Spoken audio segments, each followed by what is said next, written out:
A tie. Nobody likes it, right? Colts Talk presented by Prize Picks, reacting to the Colts and Patriots.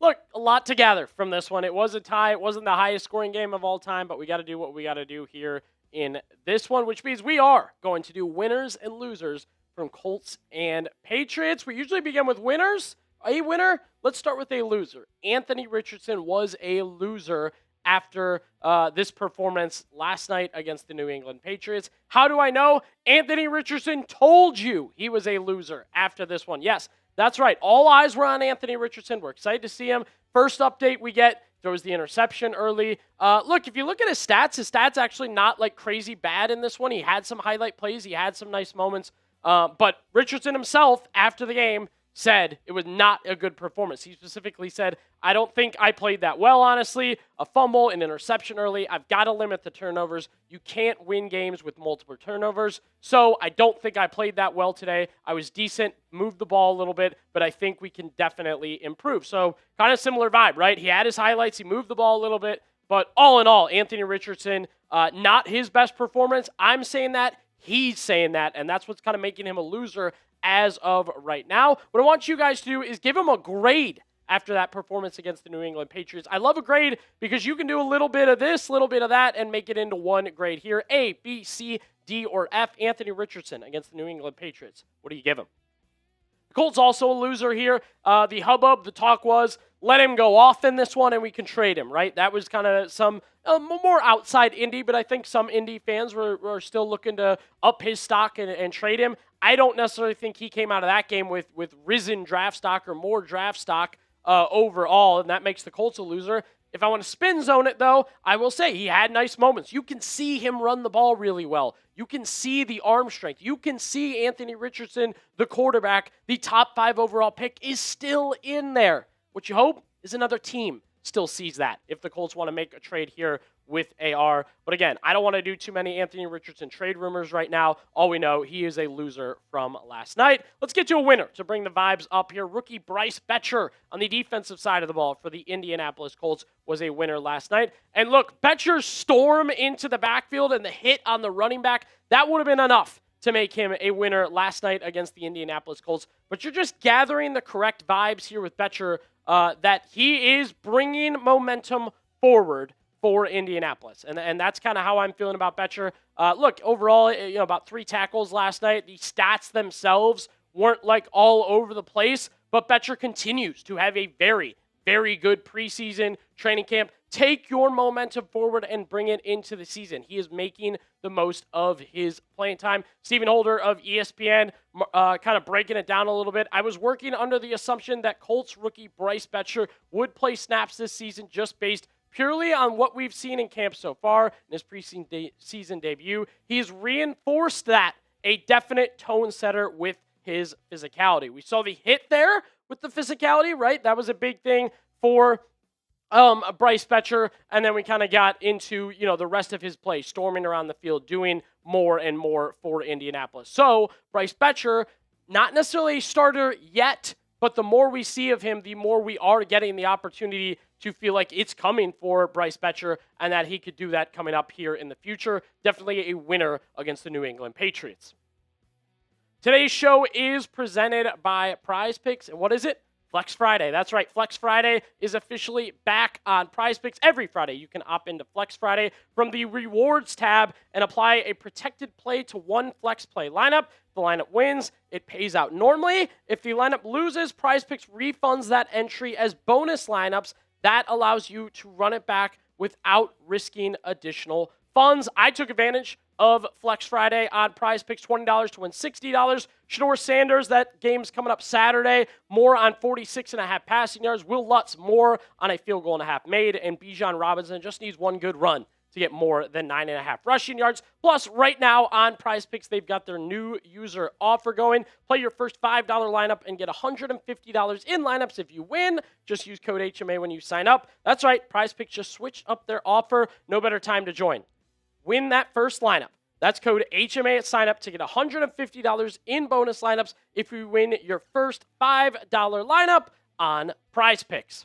if Anthony Richardson was a loser, then Riley Leonard has to be a loser in this one. The QB2 battle not looking good. What do they call it? A mid-off, right? I mean, that's what it was last night. Maybe worse for, Richardson against Leonard. Leonard, 10 of 21 is not good. Not enough passing yards, an interception, and a fumble. Why are you copying Anthony Richardson right now, except you don't have the rushing yards to go with it? You did the fumble. You did the interception. Look, if you watched what AR did, you're at least saying to yourself, okay, let's get a little bit better from Leonard, and Leonard didn't show up much better for the Indianapolis Colts against the New England Patriots. So, look, we know in this QB2 battle, Shane Steichen has said pretty much at this point in time, these guys are 50-50, right?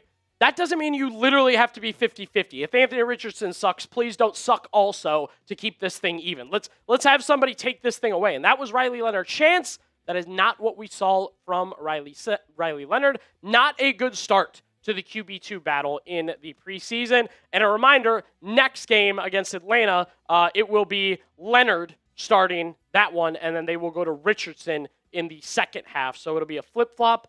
Hopefully somebody grabs this thing, right? That's the worst in a quarterback competition if they're both struggling. So QB2 battle, not a good start with both guys being losers for the Indianapolis Colts. I need to reset. I need to get something good here. I need to have something fun. My guy, Caden Curry, absolutely a winner last night for the Indianapolis Colts, the former Ohio State Buckeye. Later round pick, 6th round pick for the Indianapolis Colts.